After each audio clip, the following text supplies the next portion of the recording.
I'm coming from country, going into the city. Only time I see gun is on police.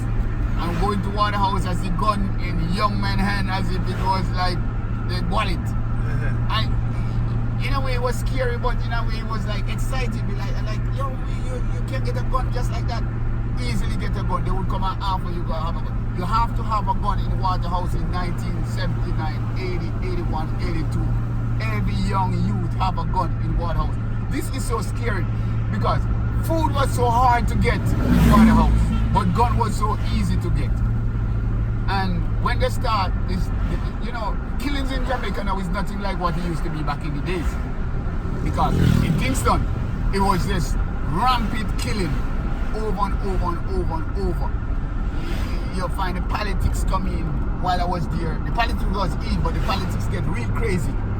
Because if anybody can tell you, 1980 to 82, that right around that time, the election, that was the most deadliest election in the whole Jamaica. People lose their life in Jamaica during that period of time more than any other time in history. Not even what the insurgent and everything they have. Nobody get killed like how they get killed in Waterhouse. In Kingston, in the whole Jamaica, put it like that, because it was spreading. So, 1982, when it was almost election that time, I got my visa, and like 3 nights before they do some killing in Waterhouse. And so when I get my visa, I came back home and I said to my aunt, aunt, I get my visa now, and I'm going to country because I don't want to get killed. And she said, all right, go ahead. So I went back to country for about 2 weeks, stay in country for about 2 weeks, and then I make the transition to America. When I went over in America, I live in Bronx, 178 and Grand Campus. So I stayed there with my mom, and then we moved from there to other places. Now, the first job I get... Back up for a sec. Your perception when you got off the airport into the flat or building, what was that first? Okay, about to land in Kennedy Airport was real nice because you see all these pretty lights. I went in at night, so you see all the pretty lights.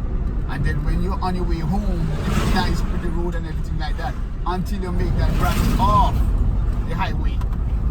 And then I go into Bronx. I would look at it like Bronx is a little garrison. Yeah, because you move from one place where you see a lot of people crowded in Kingston, in Waterhouse, and you move to America. And the thing about this is that they give you this idea that America is level, everything is clean, everything is pretty, and then you build it up in your head that yes, I'm going to next to heaven. Yes, sir. And when you drop in Bronx, you're like, oh my God, this ain't any different from Waterhouse. You know, right in the Puerto Rican line, man, it was crazy. You know? Have you ever got robbed in America? Yes. I got hijacked I got carjacked in America, I got shot in America. Alright. What happened is this, that a friend of mine gave me a letter to give to her mom, because I used to travel back and forth, you know. I do like about 45 times I travel from America to Jamaica. So, in other words, if I spend 20 years in America, at least 8 of it spent in Jamaica. Because I'll come home and stay for 2-3 months and then go back. But at this time, the lady gave me a letter to give her mom. So, what happened now, I take the letter back with me and went to deliver the letter. When I went, I did have a car, a Toyota Supra with a big set in it. So they really was going after the car. The car was a very hot car, and they're going after the set because I also been playing my music on the block, really loud and everything. So they really labeled me. They gotta get me. I didn't know that. So what happened now is this, that I went out to drop off the letter in the car, parked the car downstairs, went upstairs, delivered the letter, coming down. When I'm coming down the stairs, that's in Brooklyn, a guy spot me on the back, on my shoulder when I pass him on the stairs. And then when I pass him on the stairs, he spot me, I turn back and look at him. He didn't say nothing. So I turned back around, about to head on. And when I look, I see young little guy standing with a gun pointing at me. So I'll be like, yo, move, I like in my own word, move away with that man with a little toy gun before somebody kill you with it. You understand? Because in those times, killing was rampant in America too. Heart of the dealing and everything, and everybody killing everybody. So I said, move away with that before somebody see you with that toy gun and kill you. And then the guy that passed me now come down and put his hand over my shoulder and say, give me your car key. I said, I ain't giving you nothing. He like, give me your car key. And I said, I ain't giving you nothing. And the little guy at the front now, I tried to pass him and he just fired one shot in me. Yeah, it went to one side and go back to the other side. Everybody see me now and see the way I used to live in. The first thing they say was drugs. Why I get shot? They spread it all over. They send back home that Lambert get killed in America. When I come back home, friends that I used to go and look for things, they're like frightened, like, man, I heard that you get killed. I'm out here stabbing for you, and they say you got killed and you're buried over there and everything like that. Anyway, I come back home, recuperate, get in the Kingston hospital, the best hospital I know in America. The trauma center is real good. And he patched me up and everything like that. I have a good doctor. The doctor said, Mr. Cohen, you're gonna have a perfect life. You don't have to worry about nothing. The shot went in and exit. Wow. He said it's a good thing you're skinny because you're skinny, just run right through you. Maybe your father should have been there with a cat and nine. Give him the stuff. No. Because you're a rebel. Yeah, but you know what? It's so dangerous. I gotta tell you what happened too. Let me back up a little bit, because things missing. I came, when they were doing the killing in New York, you know, I never liked it. And I decided that, you know what? Anywhere I'm dying in Jamaica. I buy some things and pack up and come home with it. Ain't going back. I'd say I'd rather die in Waterhouse. Because I used to love Waterhouse. I still love Waterhouse. Still go there. You still go there? Yeah, man, I still go there. You have to take a run. Yeah, man, it would be nice. You would see what a real garrison take to is. where you're... My aunt, they still love you there? my aunt died and leave the house, the shop, the bar, everything for me over there. I still collect rent off. So you mean the people still love you? Still love me. You gotta roll over there. Yeah, we gotta go over there. Good. You gotta get your whole life story. Yep. So what happened now is this, that I come home and my aunt decided that she was gonna give up the shop. Isn't they shooting people in Kingston right now? They're killing people everywhere, man. But I still gotta go there. And the reason why I go there is this, that if I don't go there, then what happens is this. The people that rent the place, they're gonna stop paying rent. Got it. You understand? And I take care of my aunt privately for a long time. So when my aunt dies, she leaves certain things for me. And she leaves certain things to other family members. But the other family members, they don't want it because they are well off in America and Canada. You know? So they're stable in Canada and America. So they just don't even think about it. So what happened now is this, that I come home, recuperate, go back to America, still in America for a period of time. And the first job I get in America was cleaning floors. And my daddy has a look at me and say, Lambert, it's not how much money you work, it's how much you save. At that time. And you know, my dad pack up and come home, and his young guys in America, why he pack up and come home? Because he coming from work one night and they turn him upside down and shake out his token that he have in his pocket. Yeah. And my dad come home, he never saved money in the bank. He saved all his money in his sack's foot. And he come home and he called all of us together. And he said, you know, America going down. And because he used to travel and farm work. So he know how America is doing. He said America going down, running down. And the reason why I say that is that when you see young guys don't have respect for older men or older people, then you know the country going down. They turn him upside down and shake out all his silvers and his token. Because he never carry people money like that out of his pocket. And he have some gold teeth in his mouth. That when he went to farm work, he put them in. And they said to him, you better keep your mouth closed before we take your teeth out of your mouth.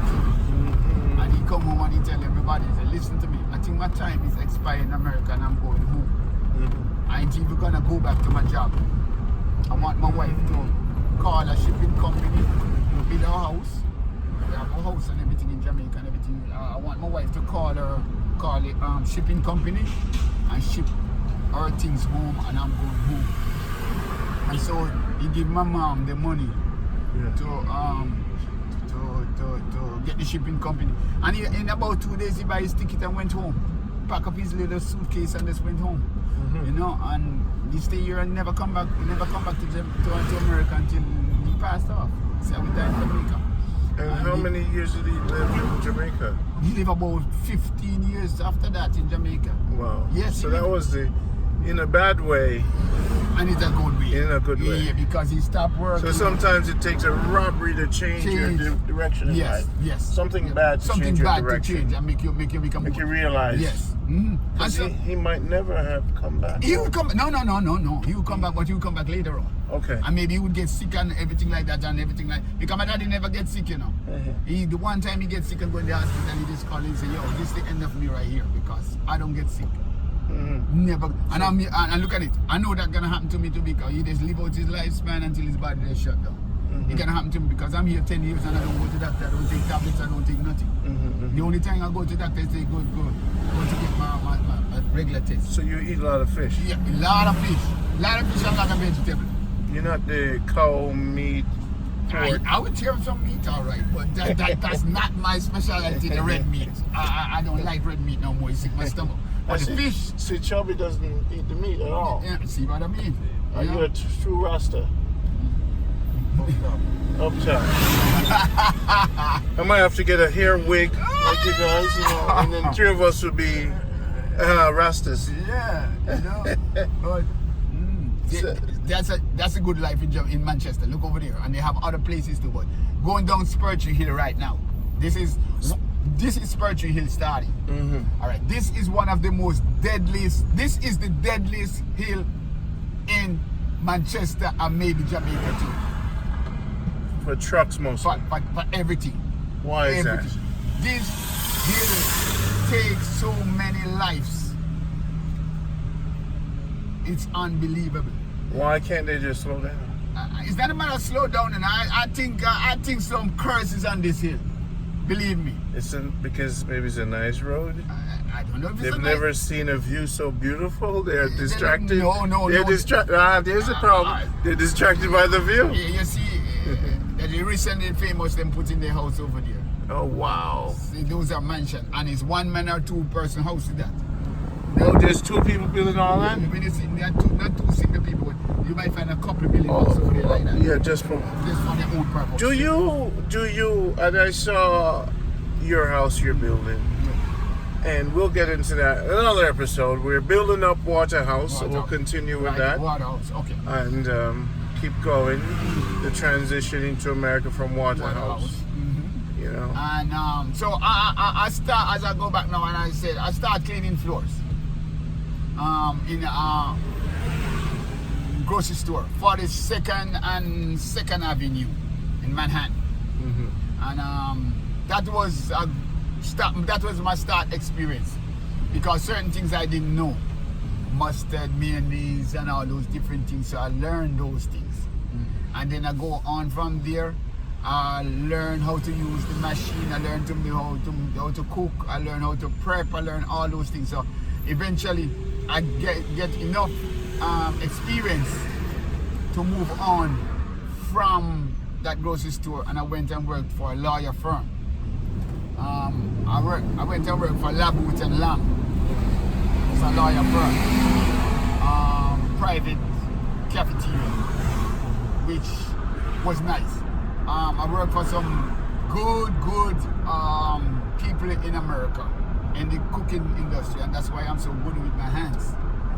They teach me how to cook for executive people, and getting in with my French chef was good because he gave me the experience that I didn't need.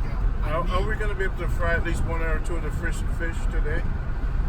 Yeah, if you want to cook down there, you want to cook up here. Okay, what's the best place to cook down there, right? Yeah. Anywhere you want to put it on, you can put it on because where I'm going right now is like my home. I've been going there for 30 years. 30 years I'm going to this fish, man. You're going to meet him. So when I'm ready, I will park my van and turn down the hill here. This is Spurtree Hill going down. And I will go over back, go down there, and I will spend the whole day until tomorrow morning. And I will cook. I will cook 2 or 3 different pots. Curry shrimps, lobster, steamed fish, roast fish. Here? Down there. Anything I want. The fireside is mine, the kitchen is mine, and the fish is okay. Here is Boom. This is the con man? Yeah, this is my favorite con man. This is Spur Tree Hill. And when you're going down Spur Tree Hill, this is like a spot that 8 out of 10 cars stop here and shop.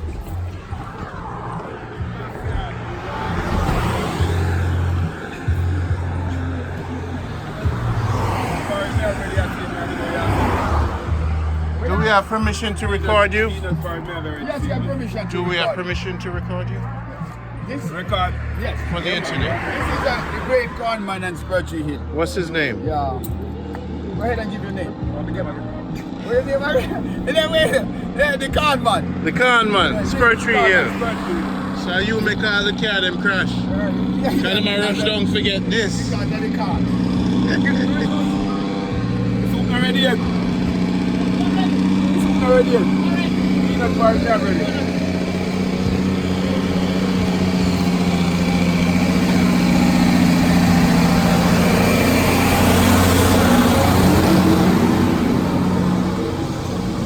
Peanut porridge. This is the man. So you have the great peanut porridge. And then you have the corn soup on the fire right there. Mr. Mister. I'll take care of this. No, I'll pay for this. Yeah man, give me one. Chubby on one?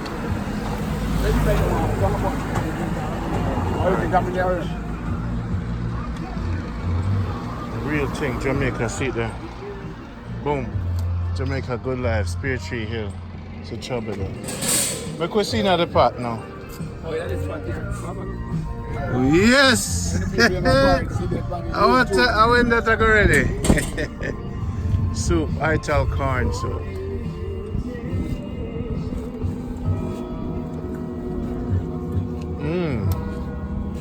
How much one of them pot the cost now?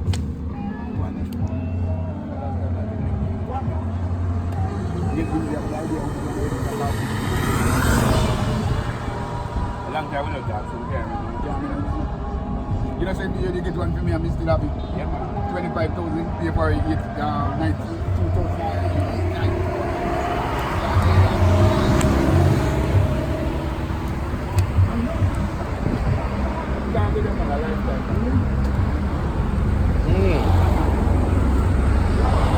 You're on a Post container. Yeah, man, I have container again. Can you close that? No, I want another one. Close. There's a bigger one. Yeah, bigger one, close. Yeah, please. I have a bigger one on this, but maybe this is okay for you. This is good enough. Because we're going to come back that way, alright?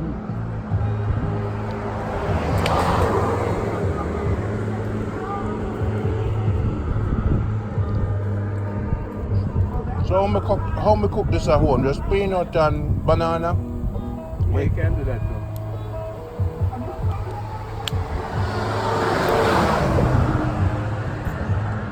And I live the good life. And how many years you been doing this? Long time ago. Long time? So everybody know you're famous.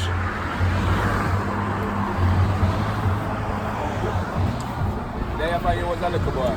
Eh? But you know, you use special wood. What kind of wood is this? You use any one of them, man. Any wood this. Anything, you know, yeah, special. Once it burn. Once it have to get that ear space. Are you chop the wood? Yeah, man. I sometimes have a virgin.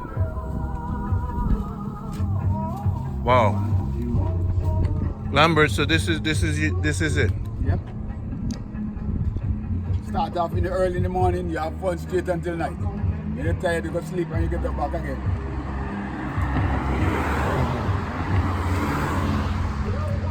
So why enough man no work like you and do them thing? Really all of us have the same man. I love this piece and I'm going to talk about You youth them, what them do for a living after you grow them up? So Well, you know, everybody is trying to grow up and get into the professional education. So you grow them to venture out.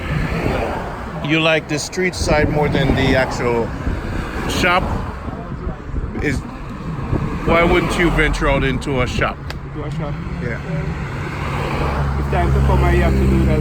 Once it's something you have to do, you have to just get into it. But you're good with this? But I'm good with this. You're happy. Respect. Back on the show, this is Randy. We never stop working. Like chicken keeps jerking. But a vegetable I defend now. People, you know, so I'm not going to show off with food. I lay this around the top with the food thing. But look, food is life, life is food. Yep. And food make things get strong, make woman live long. You see me? Man stay strong. Right, so me Dan? Same way.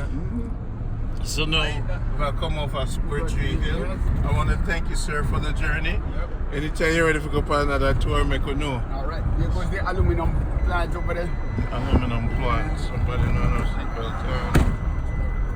Me? Yeah, man, I mean, a seatbelt, right? And so I said the porridge, I messed me up. Porridge too nice. Well, this. We're back at it. Where did we leave off? Lambert, the journey. We're doing some porridge right now. Where did we leave off, sir? Okay, Margaret. Margaret is a prison. Yeah, man, it's a prison, you know, because it's what happened to when we start late in life. It's very difficult for you to really finish paying your house off. You know, we did have, me and my wife did have a house in Florida. Yes. Very nice neighborhood. And she decided that we go into a nice neighborhood that when we're ready to sell the house, the value would be there. Yes, sir. So we went into the nice neighborhood and we bought the house. And fixed up the house, and it was a nice house, beautiful house. And in 10 years, our mortgage was $1,100 a month. Which was good because in our apartment maybe you would get it for about $670 those times, or maybe $700. So you say better you go into a house and pay the sacrifice and pay it. Well, when you're ready, you can.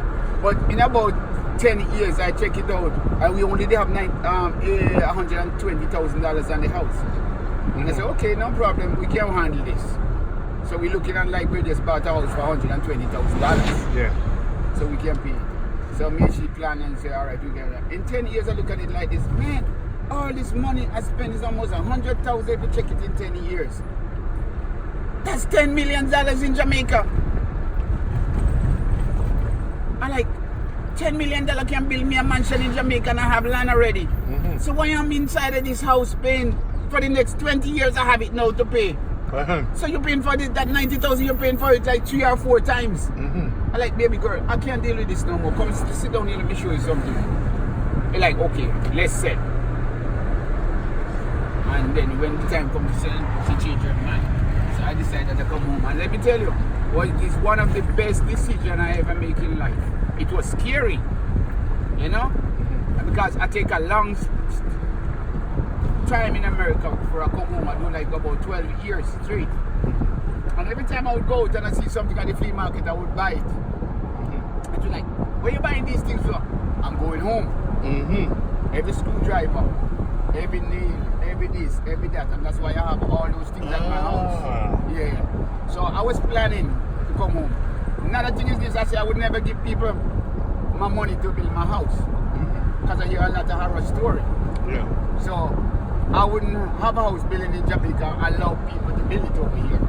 Because I didn't find that right person where I could trust, knowing that he's gonna take something for himself, but he's gonna make certain that he spend my money as if it was his money he's spending in a decent way. So I never build a house until I come home.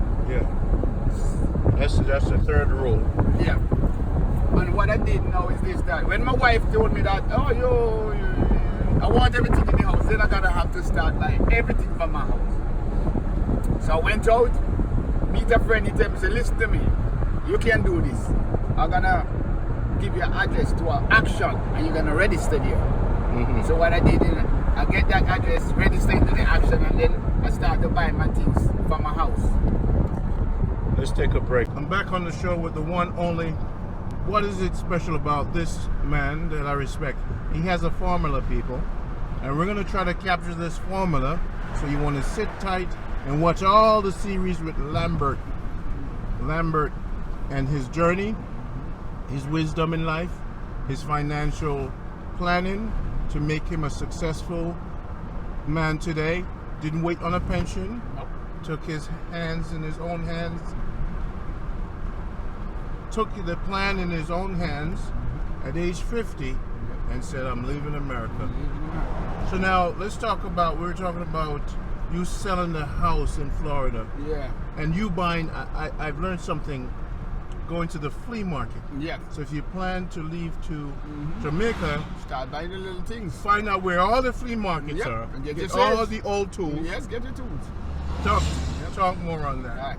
So I buy all my tools, and when you look, my garage would be full with all these things. Car can't go in it.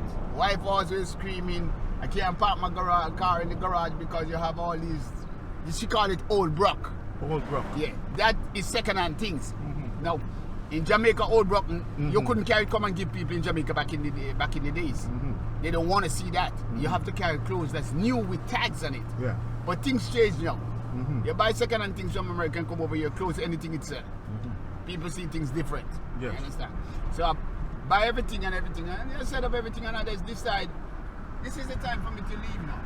I want to go, you know, and I pack up and leave, come over. Scary at first, but I can't make them. I couldn't show it because if you show you're scared, that you're scared about anything, then what happens is that the world Jamaica gonna devour you. You understand? Keep your fears inside you. That's one of the worst. Oh, look at those spots. That's one of the worst things you can ever do in life is have fear. Show your fear or have Show it. you I have that fear. You know, and I can tell you from my experience, fear stopped me from accomplishing a lot more than I could have accomplished. You could have. You see, after I come to Jamaica, before I come to Jamaica, my fear was leaving me. But when I come to Jamaica with the shooting and everything, it started to come back. But after I get rid of it, I said, to hell with it. If I die, I die. You That's have to it. decide. That's it. One of the rules I realized in Yes. Jamaica, Jamaica's a place where every day you don't know. You don't know. You don't know. You don't know. You know. So if you live your life like you don't know, you'll never be afraid of nothing because you don't know. You don't know. A car could hit you and keep kill going. you. All right. You could drop off a hill and there's no, Yep. you don't know. And That's kind of one of the reasons I love Yep. Jamaica is because Yep. you got to be calm, cool, relax. All your fear goes away when you live in Jamaica Yep. because you don't know. You don't know. And I come to realize that you ain't gonna die before your time. No. Because if a gunshot should kill me, at that time when I get shot in America, I would die. Yes. Because where I get the shot, I show a lot of people and they look at me like, you get shot, that's why you're not dead. It's not my time. You cannot die before your time. Even if the young baby that's born and die, it's his time. If you're gonna live by the Bible, as no people, there's a time to born and a time to die. Anything can take you out. Yeah.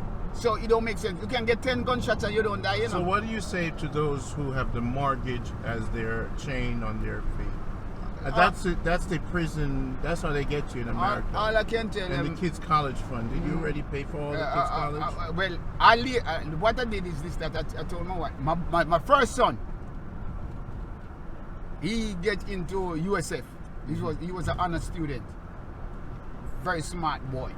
He get into USF. We didn't have to pay nothing for him, right? The second one, I take the second one to Jamaica. And the plan was that take the second one to Jamaica, stay with me. When he reaches 17, he's going to go back to America, do 1 year into high school, and he go off to college. All right? The house was, with the plan that the house was going to be sold. I don't want no funds from the house. My wife would get a condo in America, paid for. So when you go back back to do your 6 months, you will be all right. You understand? That's because we sit down and plan it, you know. The 100,000 gonna leave in the bank, so I ain't gonna take none of that money from that house. The 100,000 gonna stay in the bank. That's gonna stay there for emergency. For the little one to go to college, if you have to go out of it, or if anything ever happened to us, you have that $100,000 US in that bank there. That's where you're gonna stay there for. We're gonna build a house in Jamaica. 3/4 of the furniture. It was a 4-bed bedroom where you sleep into. When I say 4 bedroom, I don't mean 1 bedroom, living room, dining room, kitchen. I mean 4 bedroom that you live into. So we decide that we gonna take that 100,000, put it down there. The boy gonna come, go back at 17, do 1 year in high school, going on to college, and he's on his way. Never work out like that. Because what happened is this: my wife fooled around and lost the house. Lost everything. And I did told her, I said, if I may go to Jamaica and messed up, I would call you and I would apologize to you. It's 10 years now. I don't have to call you and apologize to you for nothing. And I won't have to call you and apologize to you for nothing. I make my home here. I'm comfortable here. I'm happy here. And I'm at peace here. And I want to die here. So decide where you want to die and go there. Build your own grave, because I'm planning to build my own grave before we drop out. To be honest, I think about it. My daughter, who have the responsibility, I am her responsibility. She's not my responsibility no more. She's an adult now. I become a child for my daughter now. Yes. You understand? She's responsible. So you start even listening to her. Yes. I groom her, I mold her, and she come out even better than me. Yes, I always gotta be better. Yes. The student come better than the teacher. Shelby, can you please put on your seatbelt? Safety first. If the people all over the world see that you're running the network without a seatbelt, they'll probably never donate again. All right. How do you expect the man in charge? Safety first, Chubby. That's our first rule. But so, basically, but people should come home. You know, a lot of people when they watch it, they're gonna say he's telling the truth. They're scared of the family. I'm not afraid to tell you. They're scared of the family, man. How do you go around that? Yeah, well, like me now, all of my immediate family, they're overseas. Okay. My cousins, my aunts, everybody over there, they die over there, they bury over there, everything. I only got few family members who come and visit me. And when they come today, they have to leave tomorrow. My rule is you're not staying here too long. So your rule with family, did you normally send money to family to raise like pigs or chickens? No, I wouldn't do that. I see too much people are bad. So you didn't get a lot of challenges with money with family? With family? No. So you're one of the lucky ones. I mold my life like that. If you want to raise a cow and I can help you to buy a cow, I'm gonna help you to buy a cow, but I ain't gonna buy a cow and give you and tell you to raise it. I see too much mishap happening when family members of the one who raising the cow steal the cow and then come back want money from that family member to return the cow. Like an extortion in a decent way. I know who have the cow, but you have to give me a money if you carry back your cow with a thief. You understand? Wow. Me see that happen and me know say that happen. So that the part that can happen to me. Because the mistake that me see some people do and the experience where they have, I learned by it. You know, I have one friend who handled my money over here. He's a good friend. When he would see a piece of land selling and he used to call me and tell me that he see a piece of land selling, I said check it out and see the price where you can get it for. And then what happens is this, that now I would tie up the land. When you say tie up the land, tie it up. So what you do now is this, that if you're throwing partner in America and you're gonna get a $4,000 for your partner in America. Yes, sir. What you do now is this, that you tell him, so okay, give me 3 months time. Are you going to go to the partner person and tell him, listen to him, I want an early draw. And he said, okay, I'm gonna make you get your draw in 2 weeks. You call and you tell your friend, I tell my friend, well, 2 weeks time I'm gonna get some money come to you, alright? So what happens is this, that now 2 weeks time when I get the partner, I'll find some way to send the money to him. And then if the land costs $8,000 US, you put 4,000 on it. You don't sign a contract when you're gonna pay the rest. It's a trick. You don't sign a contract when you're gonna pay the rest of the money. So the landowner can't force you to pay the rest of the money. You only can. You have to pay something. You have to pay something. Next. Well, what do you sign to know the land is yours? Well, he give a diagram. He go to the JP. He write up the paper that this land is sold to you. He show you from east to west, north to south, and he tell you your neighbors around it. So You're tied up, so the JP stamp it. That's a proof of a sole receipt. This land is sold to you. So how did you get him to just take 4,000 and not the full 8? Yeah, but alright. The thing about it is that land may be sitting there for maybe the past 2 or 3 years. He's trying to sell it. Okay. Now he get an offer, and this person is interested, so he gonna grab it. And even now it's still working, because I got a piece of land and I tell the person, yo, this land value $4 million. Yes, I want it. I say, okay, you gotta put $1.5 million and go to the lawyer and sign up all the paperwork and everything like that. He said, yes. I give him 8 months, and when he only come up with $450,000. I tell him, say, listen to me, let me tell you something. You draw a partner to pay me for my land. I don't want that. I draw a partner and buy this land. And I'm not waiting on a partner draw to sell this land. Before that, this land stay right there. So they're trying to use your trick on you? And you invented the trick? I invent that. You understand? So I tie them up on the way I do. Tie them up? Yes. When I find my income tax and I get maybe $6,000 or $7,000, if I have 5 pieces of land, that's $6,000. That $6,000 got to share for those 5 people. Boom. Boom. You get something. Next year again before you get something. It's an enterprise. That's how you do it. Yeah, that's how you do it. Yes, Next year again. Everybody, you're getting schooled. Because every year you're paying. So they can't take you to court. They take you to court. The judge gonna say, but he's paying. He's paying every You never year. sign a paper stating that you have a deadline to pay it. So how on earth you gonna come and tell me now that you want tie up any land? So you tie up the land. This is the first time you learn about tie up? Tie up. And it can benefit you too, Never buy or sell them. Yeah, man, I'm telling you, man. So that's a tie-up That's a tie-up thing, man. You tie it up. Once them see the cash coming, them say 8,000 coming, we're going to get our money anyway. Yes. As the year, you tell them, say, next year again, I'm going to pay you some more money. Yes, sir. All right, no problem.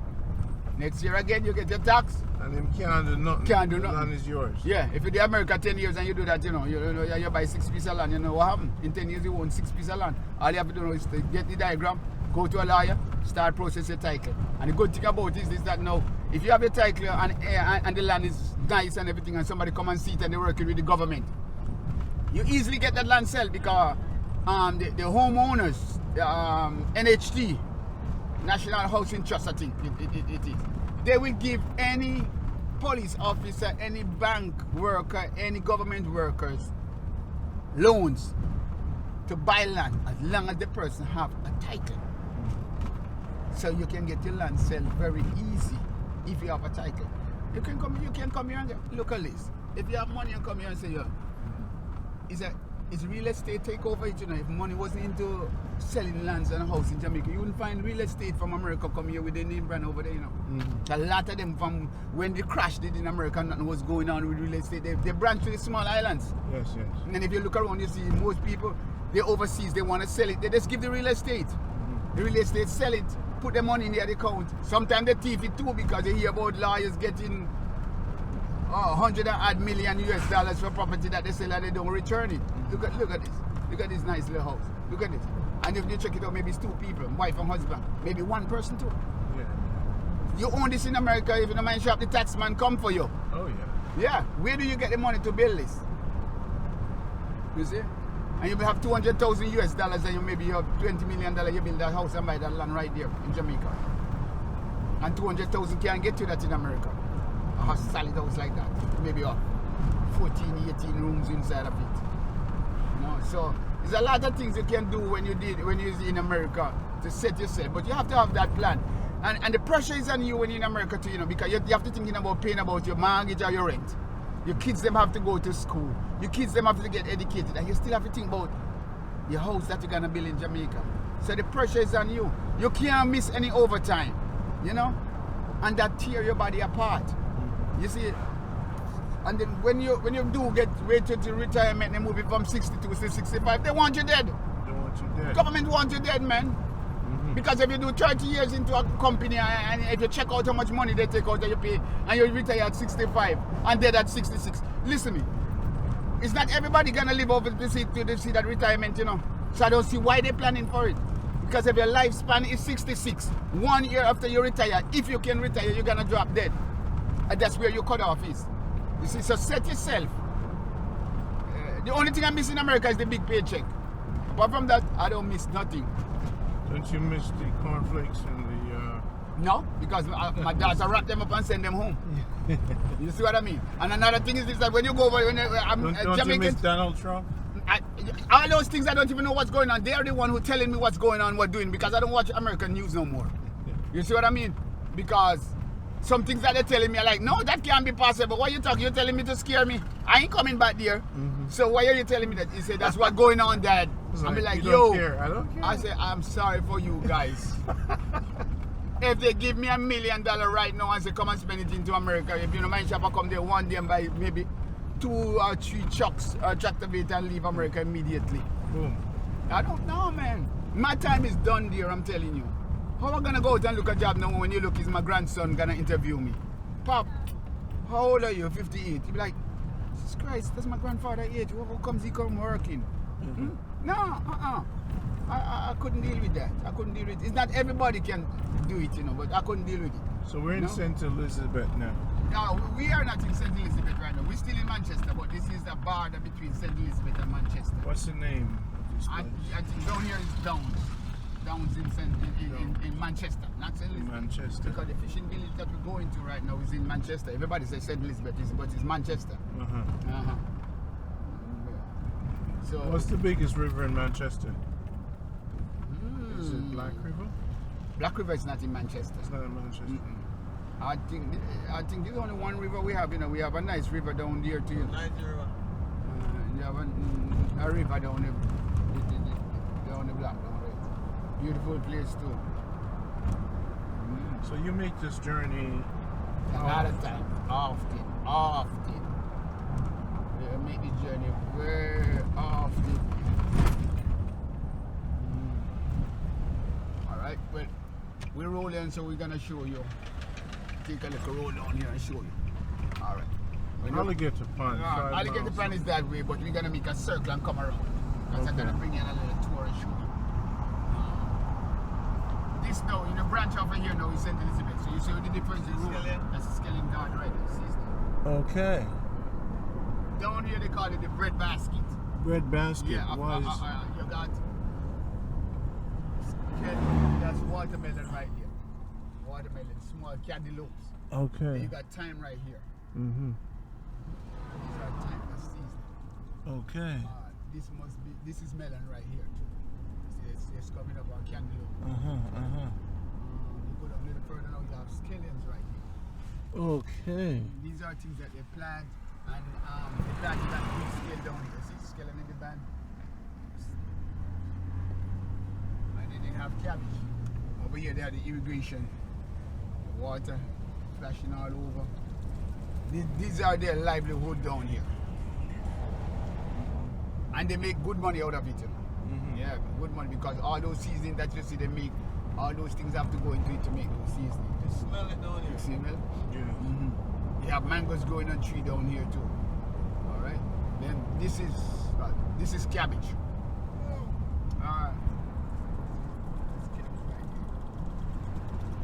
Most of the brown people are from around here.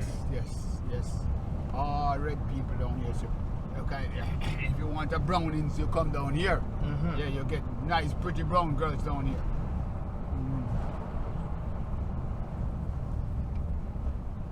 We will travel through Sentie's Flat, right? Yeah. So we come out to Manchester now when we in St. Elizabeth. Wow, just that turn? Just a little turn. You're kidding me? Yeah, that's the borderline. We're going down to, you're gonna see the port of Port Kaiser, that they ship away the aluminum. Yeah. Ever since the Alpart, the aluminum company opened over there, opened up back, you see all these roads fixed, they were terrible. So it's a good thing, no skeletons. We're gonna go down to the Port Kaiser right now and show you where they ship off the aluminum to overseas. That's where you could go fishing? Yeah, you can go fishing and then we're gonna go cross and go back over into. Job, you've been to these places? Yeah. No, what I don't know. If you want to come down here and have some a barbecue or anything here, just come down here. Bull Savannah. Where do they sell the donkeys in Savannah? They sell donkeys down there? I don't know about that, you know. And another thing is this, that you have to know, you might have 300 Bull Savannah in Jamaica, you know. It really depends on the parish that you go to. Okay. Because you might go to St. Anne's and they have 2 sections of Bull Savannah over there, and you'll be like, Bull Savannah, I heard about Bull Savannah. That's where the aluminum plant. You're like, no, that's over in St. Elizabeth. Borderline of Manchester, St. Elizabeth.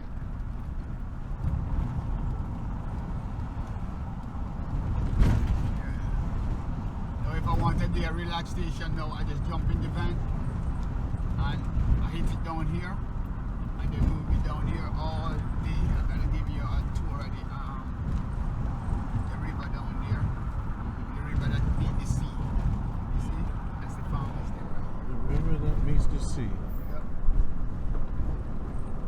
And they have good life now. They make good money.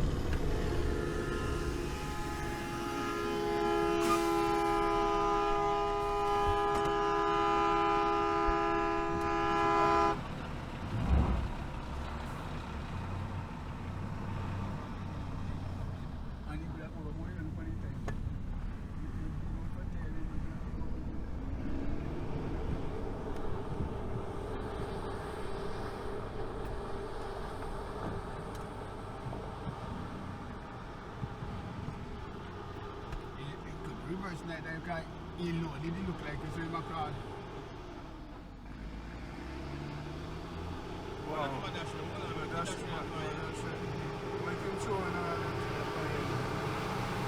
Like I want to enjoy the gear.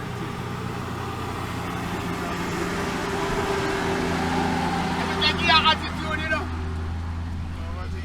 You have attitude, man. You see all that now. If I, you see, I damage my road now, you know, because you see this. It time get hard. Oh, goddamn bumpy have you in the road when I move. And then you take my two. It's not that by there already. Nobody else says it's not that shit. Alright, good. The mangoes, the mango tree there. Mango. Whoa.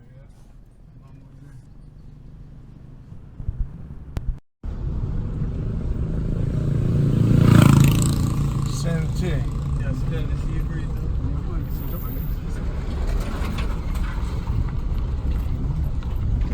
This is a paradise that's Port Kaiser. And what's special about this place? That's where the aluminum companies. Okay.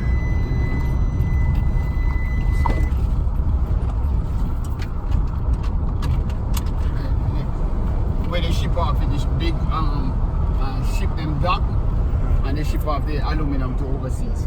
So they take it from there and carry it down over there. Yes.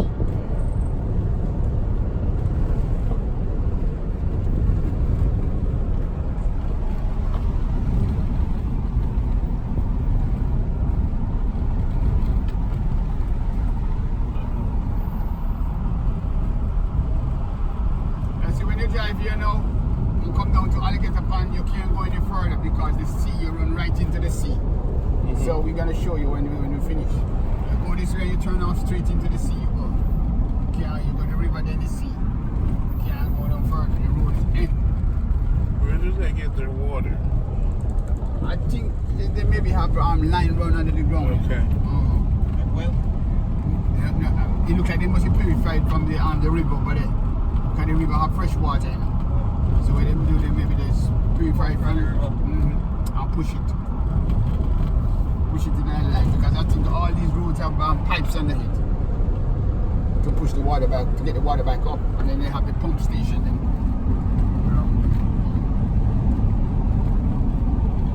How long do you have this van? 2000, about 14 years, 15 years, more than that. Yeah, about 15 years. And how many miles on it? I think that about, it's in American, maybe about 100 and odd. Runs nicely. Yes, keep it up. Try to keep it up. Do you do mechanic work? I found myself a great mechanic. Great mechanic. You know everything about the van. Anything you don't know, you're intelligent enough to go on the YouTube and punch it up. Okay. He good with troubleshooting. You know? So to find your construction guy, you how did you find that guy? All right, it was funny about finding him, you know, because I got another guy who come on the job and say he can handle it, and this guy here just come. I really want to do some fast work, you know, in a small space of time. So what happens is that we need some guys to come in and lay blocks. So what happened, he just walk over there and say, listen, man, I'm looking at a job. I need to get to work. And so what happened is this, that we tell him that we didn't need nobody at the time, but he leave his number. And so this is the guy you're working with now. Right. So he leave his number, and then we call him. We find that the guy who was working was going too slow. So, which was the head guy. So we call him in, and he come in and start to work. And I found out that he's a very good worker, so I tell the other guy, keep him with you, don't lose him. But this one here is more experience, more than the one we had before.